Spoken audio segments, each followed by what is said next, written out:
وبركاته. الحمد لله رب العالمين والعاقبة للمتقين والصلاة والسلام على سيد المرسلين وعلى آله وصحبه ومن تبعهم بإحسان إلى يوم الدين. أما بعد فأعوذ بالله من الشيطان الرجيم. بسم الله الرحمن الرحيم. رب اشرح لي صدري ويسر لي أمري واحلل عقدة من لساني يفقهوا قولي. رب زدنا علما اللهم فقهنا في الدين. اللهم إنا نسألك علما نافعا وعملا متقبلا ورزقا طيبا. اللهم انفعنا بما علمتنا وعلمنا ما ينفعنا وزدنا علما. آمین یا رب العالمین. علماء کہتے ہیں واجب ہے وہاں سے، لازم ہے وہاں سے کہ آپ ہجرت کر جائیں. اگر کسی جگہ رہتے ہوئے ایسا وقت آ جائے کہ آپ کو اپنے نام بدلنے پڑے، آپ کو اپنی ایز اے مسلم آئیڈینٹی چھپانی پڑ جائے، اب کیا کریں گے؟ اگر یہاں پہ پتہ چل گیا کہ میں مسلمان ہوں تو پھر تو مجھے ٹارچر کریں گے یا جو بھی اللہ رحم کرے. تو ایسی صورت میں لازمی ہے ایسے لوگ وہاں سے ہجرت کریں، اس جگہ کو چھوڑ دیں. کیوں؟ ان کا ایمان خطرے میں. دیکھیں، اگر کسی جگہ پہ رہتے ہوئے کوئی انسان جو ہے نا اپنے فریلی ود فریڈم اپنے دین کو نہیں پریکٹس کر سکتا، تو اس کا مطلب یہ ہے کہ ایک دن وہ آہستہ آہستہ کر کے وہ نہیں تو اس کے بچے اس دین سے دور ہو جائیں گے. کیونکہ ہر کوئی مشکلیں برداشت نہیں کر سکتا، ہر کوئی بلال رضی اللہ تعالیٰ عنہ جیسا نہیں ہے، خباب جیسا نہیں ہے. تو یہ ہر ایک کے بس کی بات نہیں ہوتی. وہ تو مجبور تھے وہاں پہ، جب ان کو موقع ملا تو وہ نکل گئے. آج کے دور میں اگر تو ایسی مجبوری ہے کہ کوئی نہیں نکل سکتا، مثلا چائنا میں اس وقت مسلمانوں کے ساتھ جو ہو رہا ہے، وہ بیچارے مجبور ہیں، وہ نہیں نکل سکتے وہاں سے، ان کو جانے بھی نہیں دیتے، انہوں نے ان کو قید کیا ہوا. اور جی ان کو ایکسٹریمزم ان کا ختم کر رہے ہیں، ان کو ایجوکیٹ کر رہے ہیں. ایجوکیٹ کیا کر رہے ہیں؟ ان کو ان کے دین سے دور کر رہے ہیں. ایک سلام بھی نہیں وہ کر سکتے، مسلمانوں والا نام نہیں رکھ سکتے، نماز روزہ وغیرہ کچھ بھی نہیں کر سکتے. زبردستی ان کو کھلایا جاتا ہے. اور نماز وغیرہ کا تو بھول ہی جائیں کہ وہ کبھی پڑھ سکیں گے. جو سلام بھی نہ کر سکے، اللہ کا نام لینے پہ پابندی. تو ایسے حالات کہیں ہو جائیں تو ہجرت کرنا لازمی ہو جاتا ہے. الا المستضعفین، اللہ تعالیٰ نے سورہ نساء میں فرمایا نا، سوائے وہ لوگ جو بیچارے مجبور کر دیے گئے ہوں، وہ بیچارے نہیں کر سکتے، وہ الگ بات ہے. لیکن جو کر سکتا ہے وہ کبھی بھی ایسی جگہ پہ رہ کے اپنے دین پہ کمپرومائز نہ کرے. اور اس چیز کو ہمیں سمجھ اس لیے بہت اچھی طرح چاہیے کہ دیکھیں، اگر ہم اس کو مکہ کے کانٹیکس میں دیکھیں، ہمیں پتہ کیا ہوا تھا اور سب ہے. لیکن یقین جانے ایک وقت آنے والا ہے، دور نہیں ہے زیادہ، جو دنیا کے حالات چل رہے ہیں، کہ دجال جب آ جائے گا نا، تب بھی ہمیں ہجرتیں کرنی پڑیں گی. اگر اپنے ایمان کو بچانا ہوگا، ہمیں نہیں تو ہماری نسلوں کو، ہمیں اپنے ایمان کو بچانے کے لیے نکلنا ہوگا، اپنے گھر بار چھوڑنے ہوں گے. کیونکہ جو اس کے راستے میں آئے گا وہ نہیں بچے گا. انسان سوچے گا میں اس کو فیس کر لوں گا، نہیں بچ سکتے. آپ صلی اللہ علیہ وسلم نے پھر کیا فرمایا کہ اپنے جو بھی مال لے کے پھر آپ پہاڑوں میں نکل جاؤ. کیوں؟ سورہ کہف ہم پڑھتے ہیں. لیکن ذرا سی دیر کے لیے آپ سوچئے کہ کہیں رہتے ہوئے ایمان پہ قائم رہنا مشکل ہو جائے اور آپ کو لگے کہ میرا ایمان شیکی ہو رہا ہے، میں یہاں پہ رہوں گی نا تو مجھے لگتا ہے کہ میں ایمان سے بھی جاؤں گی. انسان کو پتہ چل جاتا ہے ویک ہو رہا ہے اور مجھے نہیں لگتا میں قائم رہ سکوں گی. نہ ایسی کوئی ماحول ہے، نہ ایسے کوئی ساتھی ہیں، نہ ایسی کوئی جگہ ہے جو جہاں پہ انسان جا کے کچھ اپنے ایمان کو اور تر و تازگی دے سکے. اتنا پریشر ہے اور نہیں رہ سکتے. تو بتائیے کتنا حوصلہ ہے اپنے گھر بار وطن جہاں پہ صدیوں سے رہ رہے ہیں اس کو چھوڑنے کا، کتنا حوصلہ ہے، کتنی ہمت ہے. یہ قرآن کی آیتیں پڑھنی آسان ہے اور ان کو ترجمے یاد کرنے بہت آسان ہے. آپ مشکل کہتے ہیں نا، نہیں بہت آسان ہے. لیکن پریکٹیکلی ان کاموں کو کرنا کہ اللہ تعالیٰ کے دین سے انسان ایسی وابستگی رکھتا ہو، ایسا اس کے ساتھ جڑا ہو، اتنا مضبوط ہو اس کے اوپر کہ اس کی خاطر کچھ بھی چھوڑنا پڑ جائے تو چھوڑنے کو تیار ہو. یہ ہے اصل ایمان. اور یہ بھی امتحان ہے جو انسان سے بعض دفعہ لیا جاتا ہے. یہ امتحانوں کی بات آئی تھی نا اس سورت کے شروع میں، تو یہ امتحان کئی طرح کے ہیں. یہ بھی امتحان ہے لیکن بہت ہی مشکل امتحان ہے. آج کہہ دیا جائے، ہم کہیں گے نہیں لیکن ہماری تو مجبوری ہے، کیا کریں، بچے نہیں جاتے فلانے. آج الحمدللہ ہم اپنی جہاں پہ جگہ پہ رہ رہے ہیں، الحمدللہ ہمیں آزادی ہے، ہمیں ایسا کوئی پریشر نہیں. لیکن ایک وقت آئے گا یہ ایمان والوں کے لیے زمین بہت تنگ ہو جائے گی، آسان نہیں ہوگا. جب دور دجال ہوگا تب بھی آسان نہیں ہوگا. یا تو آپ پوری دنیا لے لیں یا پھر دین کو بچا لیں، یہ ہوگا. اتنا بڑا امتحان ہوگا. اس وقت اللہ تعالیٰ فرماتا ہے تم یہ نہیں آ کے کہہ سکتے قیامت کے دن ہم کیا کرتے ہیں.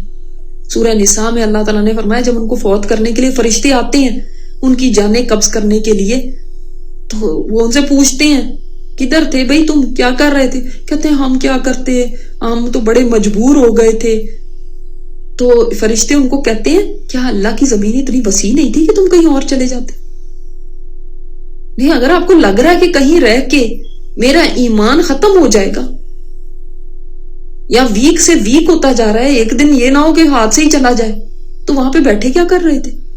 کیوں نہیں چلے گئے وہاں سے؟ صرف اس لیے کہ تم زمین سے چمٹے ہوئے تھے. آج ہم دیکھیں اپنے کریئر کے لیے ہجرت کرتے ہیں، ڈگریوں کے لیے، شادیوں کے لیے، بیٹر فیوچر کے لیے، اپنے بچوں کے بیٹر. لیکن کتنے لوگ ہیں جو دین کے لیے ہجرت کرتے ہیں؟ ایسے نہیں اٹھ کے آپ کہیں ایسے ہی چل پڑے، لیکن ویسے اگر واقعی کسی ایسی جگہ پر ہیں تو کتنے لوگ ہیں جن کو دین اتنا عزیز ہو کہ وہ اس کے لیے ہجرت کرتے ہیں. اور اس زمانے میں ہجرت آسان نہیں ہوتی تھی. ابراہیم علیہ السلام نے ہجرت کی تھی نا، دیکھیں دین بچانے کے لیے کی تھی، اور ان کو وہاں پہ کیا تھا، نہ اپنے دین کی پریچنگ کرتے تو وہیں پہ رہتے دین کے لیے کی نا. تو ہجرت کرنا اس زمانے میں ایسے تھا کہ آپ کو پتہ ہی نہیں آگے کہاں جانا ہے، کدھر رہنا ہے، کیا، نہ کوئی فون ہے، نہ کوئی آگے امپلائمنٹ کی کوئی پتہ ہے، نہ کچھ بھی نہیں ہے. بالکل ایک ان نون فیوچر میں ایک جا رہے ہیں، آگے کیا ہو جاتا ہے کچھ پتہ نہیں. نہ اپنے قبیلے کی کوئی سپورٹ ہے، وہ پکڑ لیتے تھے لوگوں کو، غلام بنا لیتے تھے، بیچ دیتے تھے، آگے لوٹ کسوٹ کر لیتے تھے، قتل و غارت ہوتی تھی راستوں میں. کتنے فیئرز ہیں نا. اور جس وقت دجال بھی آئے گا اس وقت بھی ایسے نہیں کہ آپ کوئی جہاں بیٹھے ہوئے اس سے زیادہ کوئی اور جگہ بڑی حسین جگہ پہ جا رہے ہوں بیٹر فیوچر کے لیے. اس وقت تو غاروں میں جانا پڑے گا، پہاڑوں میں چھپنا پڑے گا. تو کون ہے جو کوئی اٹھا کے اپنے سب چیزیں اور پیک اپ کرے اور کہے کہ بس ٹھیک ہے دین کی خاطر دین بچانا ہے. لیکن عبادت فَإِيَّايَ فَاعْبُدُونِي، میری عبادت کرو. مسند احمد میں آپ صلی اللہ علیہ وسلم کی ایک حدیث ہے کہ فرماتے ہیں تمام شہر اللہ کے شہر ہیں اور سارے بندے اللہ کے غلام ہیں، جہاں بھی تو خیر پا سکتا ہو وہیں قیام کر لے. تو اسی لیے پھر صحابہ کرام کو جب مکہ میں رہائش مشکل ہو گئی تو ہجرت کر کے حبشہ چلے گئے تھے تاکہ وہاں پہ اللہ کے دین کو پریکٹس کر سکیں. اب جب انسان سوچتا ہے یہ ہائے ہجرت کریں گے تو پھر پتہ نہیں کیا ہوگا، یہ نہ ہو آگے جان کا ہی خطرہ ہو، پتہ نہیں آگے کوئی دشمن ہی نہ پکڑ لے، پتہ نہیں کیا ہو جائے اور کیا سب چیزیں چھوڑ جاؤں تو کیا ہوگا میرا. تو اسی کو ایڈریس کیا گیا کل نفس ذائقۃ الموت ثم الینا ترجعون. انسانوں سب سے پہلے تو جان ہی پیاری ہوتی ہے نا، سروائیو کیسے کروں گا. تو کوئی بات نہیں، ہر نفس کو موت کا مزہ چکھنا ہے. موت تو ایک دن آنی ہی ہے. موت کو یہ خوف دل سے نکالا گیا، تم ہجرت کرو یا اپنے گھر میں بیٹھے رہو، موت تو آنی ہی ہے. تو پھر اس سے کیا ڈرنا. بندہ مومن کے لیے تو موت اللہ تعالیٰ سے ملاقات ہے، وہ تو خوش ہوتا ہے کہ میرے رب سے ملاقات کا ذریعہ ہے موت. ہاں جو مجرم ہے، جو کافر ہے، جو منافق ہے، وہ پھر بہت ڈرتا ہے، اس لیے کہ وہ ایسے ہے جیسے کہ پولیس سے مجرم بھاگتا ہے نا، پولیس پکڑنا لے چھپتا پھرتا ہے. تو وہ بھی کہتا ہے موت مجھے آ نہ جائے، کہیں موت آ گئی تو پھر کیا ہوگا، سارے یہ تو مزے ختم ہو جائیں گے. ثم الینا ترجعون، پھر ہماری طرف تم کو لوٹ کے آنا ہے. تو موت کا تو خوف دل سے نکال دو. تو کہہ دیا گیا یا عبادی، تم میرے ہی بندے ہو تو میری ہی عبادت کرو، اسی کے لیے میں نے تمہیں پیدا کیا، اور اس خوف کو مت آنے دو راستے میں، کیونکہ ہر نفس کو ہی مرنا ہے. اور اگر ایک جدائی کا ڈر ہے کہ یہ سب میرے سے جدا ہو جائیں گے، پیارے رشتے جدا ہو جائیں گے، تو ایک دن موت بھی تو آنی ہے، تب بھی تو جدائی ہے، تب بھی تو جدا ہوگے، پھر کیا کرو گے. آپ صلی اللہ علیہ وسلم نے فرمایا موت کو کثرت سے یاد کیا کرو. عقل مند وہ ہے جو اپنی موت کو سب سے زیادہ یاد کرے. تو موت کو یاد کرتے رہنا چاہیے. یہ لذتوں کو توڑتی ہے، انسان کو ریئلٹی میں لے کر آتی ہے، یہ وہ ڈریم ورلڈ سے آپ کو نکالتی ہے. جو ہے نا انسان دھوکے میں رہتا ہے نا کہ پتہ نہیں ایسے ہی رہنا ہے اور یہ ایسے ہی چلنا ہے اور یہ کیا، اور کوئی قربانی دینے سے بھی کتراتا ہے. نہیں، موت آ جانی ہے تو ویسے ہی سب کچھ یہیں کا یہیں پڑا رہ جانا ہے. اور جانا تو اللہ کے پاس ہی ہے. جس کے پاس جانا ہے پھر اس سے ڈر کے ابھی بھاگ کیوں رہے ہو، اس سے دور کیوں بھاگتے ہو. تم چاہو یا نہ چاہو ترجعون ہے، تم لوٹائے جاؤ گے. تم لوٹو گے نہیں، کوئی خود ہی خوشی سے نہیں آ جاتا کہ میں جا رہا ہوں. لوٹائے جاؤ گے، تمہارا دل کرے یا نہ کرے، تمہیں جانا تو اللہ کے پاس ہی ہے، اس کے آگے حاضری دینی ہے. کوئی تو ہاں ایسا ہوگا جو خوشی خوشی جا رہا ہوگا جب اس کو لے جایا جائے گا کہ آج اس کے انعام پانے کا دن ہے، اور کوئی ہے جو نہیں جانا چاہتا، گھسیٹ گھسیٹ کے لے جایا جا رہا ہوگا. تو ایک موت بھی ایک ہجرت ہے، وہ دنیا کو چھوڑنے کی ہے. ابھی تو دین کی خاطر اگر ایک جگہ سے دوسری جگہ جانا پڑے تو کون سی ایسی بڑی بات ہوگی. ایک دن تو ساری دنیا ہی چھوڑ جانی ہے. تو یہ اپنا وطن اور اپنا یہ اور اپنے پیارے اور یہ اتنا چھوڑنے کا اتنا بڑا غم کرنا کہ اس کی خاطر دین پہ کمپرومائز کر لینا، یہ کہیں کی بھی عقل مندی نہیں ہے. واپس اللہ کے پاس جانا، پھر کیا منہ دکھاؤ، اور ایک دن تو مرنا ہی ہے، ایک دن تو چلے جانا یہاں سے. تو کب تک چمٹے رہو گے اس وطن سے اور ان لوگوں سے. تو ان کو نا موٹیویٹ کیا جا رہا ہے. والذین آمنوا وعملوا الصالحات، اور وہ لوگ جو ایمان لائے اور انہیں ساتھ ایمان کے نیک اعمال سے اپنے ایمان کو سجایا. لنبوئنہم، البتہ ہم ضرور ان کو ٹھکانہ دیں گے، من الجنت، جنت میں، غرفا، بالا خانوں میں. جیسے آپ جیسے کہتے ہیں نا بلڈنگز میں ٹاپ پہ وہ پینٹ ہاؤسز بنائے ہوتے ہیں، شیشے ہی شیشے ارد گرد ہوتے ہیں، وہاں سے دور دور تک نظر آتا ہے. جنت میں بھی بالا خانے ہوں گے، یعنی اوپر کی سٹوریز پہ سمجھ لیں. ایسے اب دنیا کی تو مثال کوئی نہیں دی جا سکتی، اب ایسے ہی سمجھ لیں بلڈنگ کے سب سے ٹاپ فلور پہ ایسا ایک بلند و بالا کوئی اپارٹمنٹ. غرفا تجری من تحتها الانہار خالدین فیہا، اس کے نیچے سے نہریں بہتی ہوں گی، ان میں ہمیشہ وہ رہیں گے. جنت میں ایسے غرفے ہیں جن کے اندر کا باہر اور باہر کا اندر نظر آتا ہے. اللہ اکبر، اللہ اکبر. تو اس وقت ایک بدو آیا، اس نے کہا یا رسول اللہ یہ بالا خانے کس کے لیے ہیں؟ آپ صلی اللہ علیہ وسلم نے فرمایا یہ اس کے لیے جو شیریں گفتگو کرتا ہے، اچھا کلام، میٹھی باتیں، کھانا کھلاتا ہے، روزے بڑے کثرت سے رکھتا ہے، اور رات کو اٹھ کے اللہ کے لیے نماز پڑھتا ہے جب لوگ سوئے ہوتے ہیں، خود روزے رکھتا ہے، لوگوں کو کھانے کھلاتا ہے. اس کی زبان بڑی ہی میٹھی ہے، میٹھی چھری نہیں بننا، اچھا اخلاق والی، اچھا کلام کرنے والے بننا ہے. اور راتوں کو تہجد پڑھ لیں تو دیکھ لیں آپ کو یہ بالا خانے ملیں. یہ قیمت ہے ان کی. آپ کو تو یہاں پہ پتہ نہیں کتنے کروڑوں کتنے چاہیے ہوتے ہیں یہاں پہ خریدنے کے لیے ایسا کوئی جو دنیا کا کوئی بالا خانہ ہوتا ہے، لیکن جنت کا بالا خانہ تو اتنا حسین اور ایسا نایاب ہے کہ اس جیسا آپ کو کوئی دنیا میں مل ہی نہیں سکتا. اس کے لیے آپ کو کروڑوں اربوں جمع کرنے کی ضرورت نہیں. آپ بس یہ 4 کام کر لیں. اللہ اکبر. اور پھر آپ صلی اللہ علیہ وسلم نے فرمایا جنتی لوگ اپنے اوپر والے بالا خانوں کو دیکھیں گے. ان سے بھی ٹاپ کے ہوں گے جنتی لوگ. نیچے جو ہوں گے اوپر والوں کے بالا خانوں کو دیکھیں گے. جس طرح تم آسمان کے مشرقی یا مغربی کنارے میں دور سے چمکتے ہوئے ستارے کو دیکھتے ہو نا. کیونکہ دیکھیں کوئی نیچے والے ہیں ان کو وہ اوپر والے نظر آئیں گے اس طرح. تو صحابہ نے عرض کیا یا رسول اللہ کیا وہ نبیوں کے درجے ہوں گے؟ یعنی اتنے اونچے جن تک کوئی بھی نہیں پہنچ سکتا. آپ نے فرمایا کیوں نہیں. اس ذات کی قسم جس کے قبضہ قدرت میں میری جان ہے یہ وہ لوگ ہیں جو اللہ پر ایمان لائے اور انہوں نے رسولوں کی تصدیق کی. اتنے اونچے بالا خانوں میں ہوں گے. بخاری اور مسلم میں یہ. اور آپ صلی اللہ علیہ وسلم نے فرمایا جنت والے اپنے اوپر والے بالا خانوں کے لوگوں کو اس طرح دیکھیں گے جس طرح تم لوگ آسمان میں ستاروں کو دیکھتے ہیں. حضرت سعید نے فرمایا جس طرح تم آسمان کے مشرقی یا مغربی کنارے میں روشن ستارے کو دیکھتے ہو. یہ بھی بخاری اور مسلم کی روایت ہے. اتنے خوبصورت بالا خانے ان لوگوں کے لیے. نعم اجر العاملین کتنا اچھا بدلہ ہے عمل کرنے والوں کے لیے. کس کے لیے؟ باتیں کرنے والوں کے لیے, خواہشات کرنے والوں کے لیے. ہائے مجھے بھی مل جائے.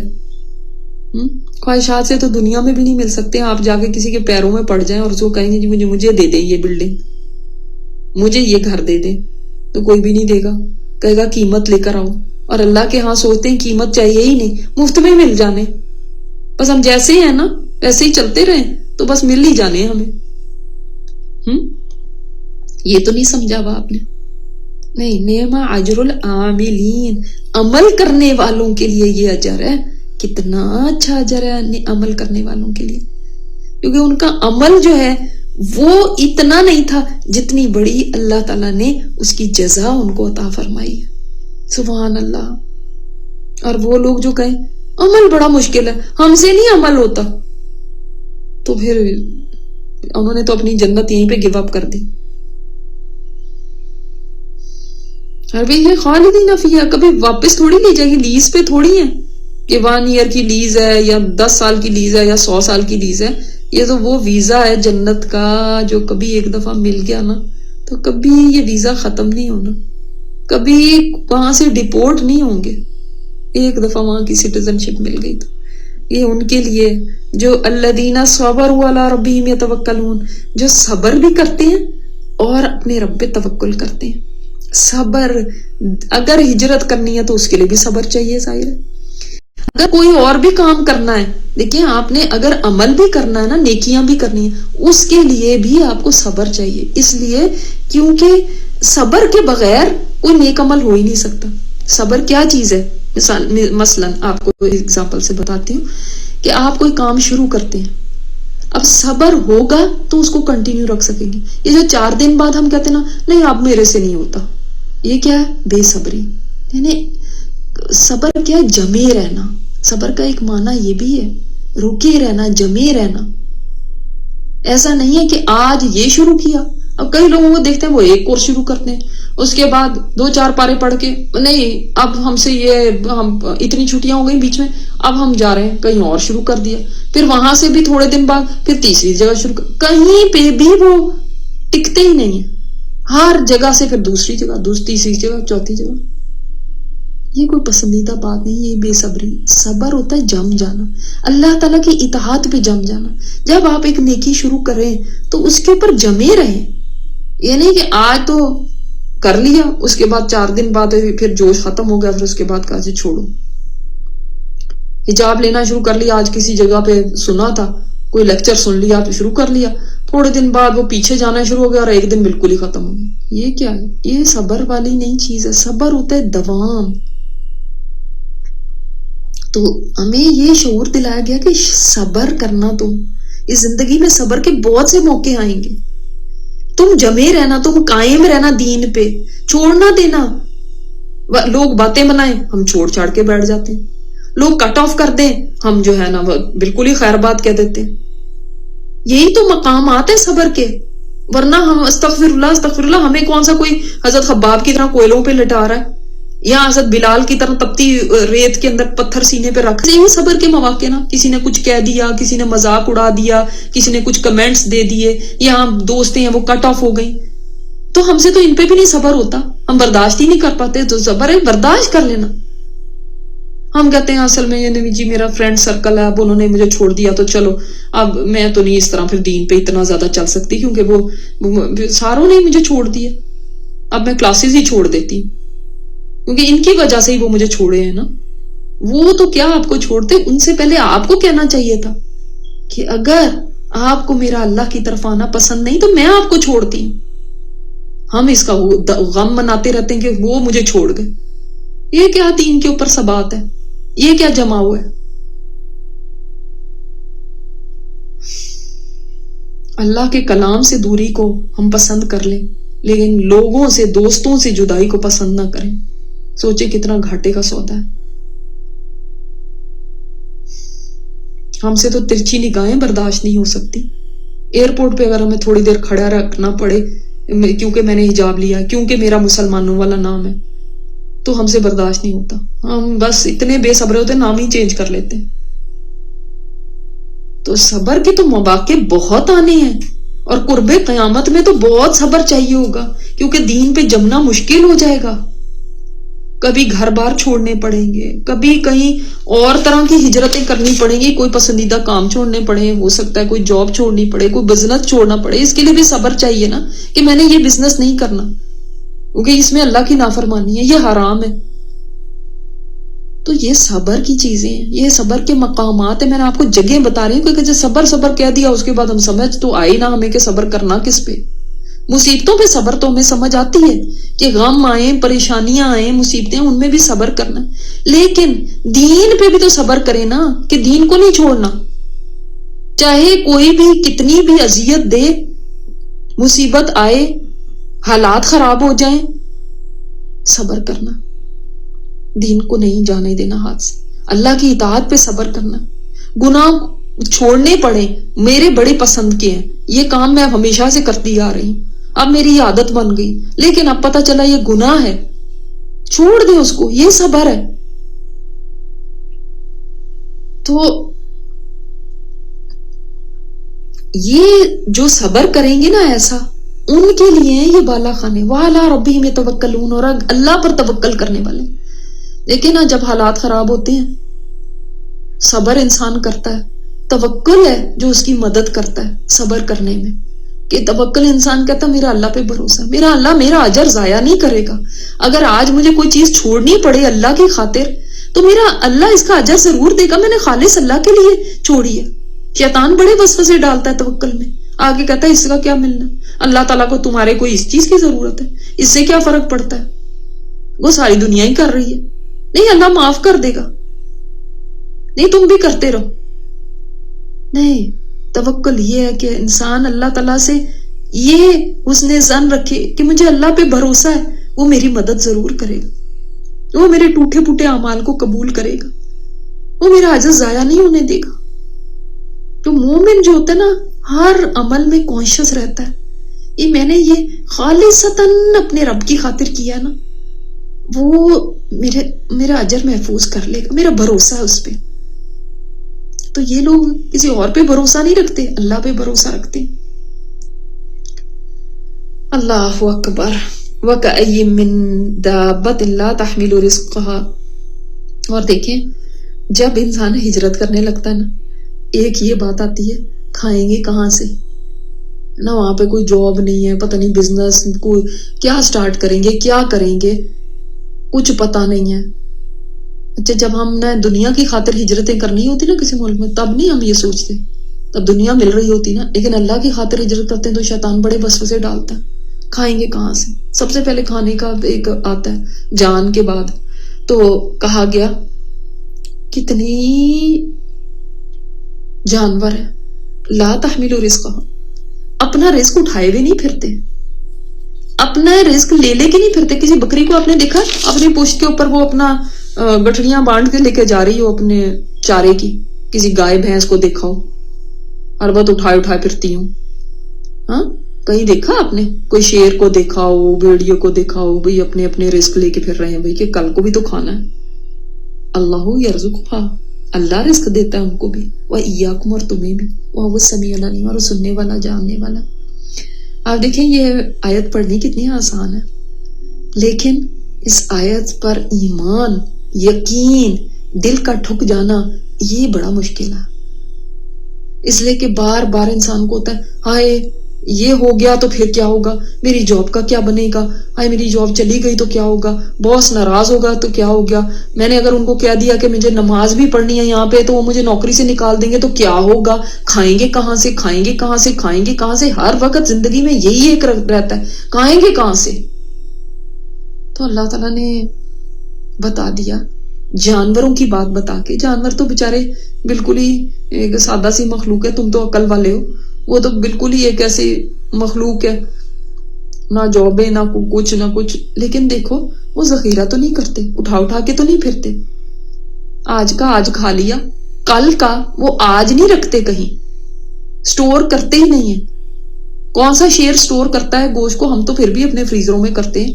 آج بھی اٹھ کے دیکھ لیں اپنے گھر کے اندر, ہم اپنی پینٹریز کو چیک کریں, کم از کم مہینے بھر کا تو راشن پہلے ہی موجود ہوتا ہے.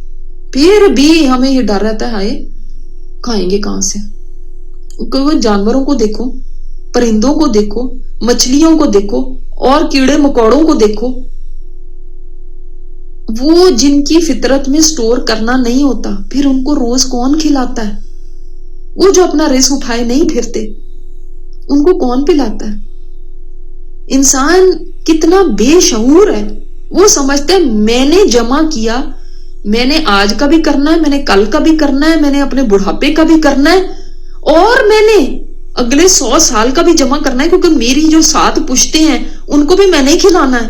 ان کے لیے بھی پلاٹ چھوڑ کے جاؤں, ان کے لیے بھی گھر چھوڑ کے جاؤں, ان کے لیے بھی کاروبار چھوڑ کے جاؤں, ان کے لیے بھی یہ سب بینک اکاؤنٹ چھوڑ کے جاؤں, جائیدادیں چھوڑ کے جاؤں, اتنا بنا کے جانا ہے وہ 7 پشتے میری آرام سے کھا لیں.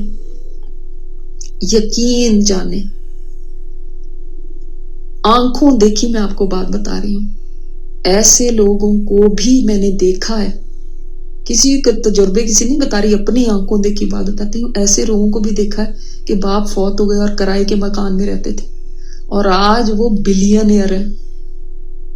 کرائے کے مکان میں رہتے تھے, باپ فوت ہو گئے, وہ بچے تھے, اور آج ماشاءاللہ ان کا کاروبار کہاں سے کہاں ہے. اور ایسوں کو بھی دیکھا یقین کہ باپ مل اونرز تھے اور آج بیٹے زکوٰۃ کے اوپر ہے. ایسے کو بھی دیکھا. تو ہم جو یہ سمجھتے ہیں نا کہ ہم اپنا بھی ہم نے بنا کے جانا ہے, تو اپنے بچوں کا بھی ہم نے ہی بنا کے جانا ہے. کیا توکل ہے ہمارا پھر اللہ پر.